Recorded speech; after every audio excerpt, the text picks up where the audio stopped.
પાણીમાં ધોડાવવાનું છે. પાંદડાને પાણીમાં ધોડાવવાની છે બેન. પાંદડું તો તરે ને, દોડે થોડું.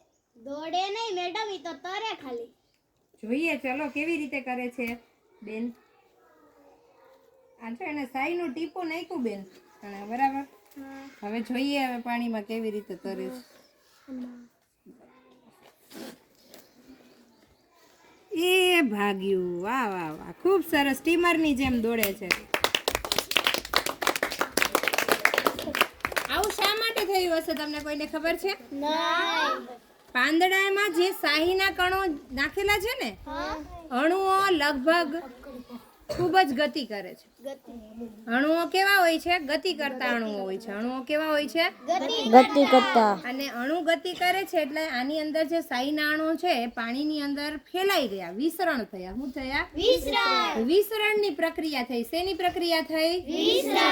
તો પાણીમાં વિસરણ એટલે કે અણુઓ છૂટા પડે અને ભાગવા લાગે, ફેલાવા લાગે. તો પાણીમાં કણો ફેલાવા લાગ્યા, એના કારણે પાંદડું એની જગ્યાએથી ખૂબ જ દૂર ગતિ કરવા લાગ્યું. બરાબર? આ રીતે પાંદડું છે એ ગતિ કરવા લાગે છે.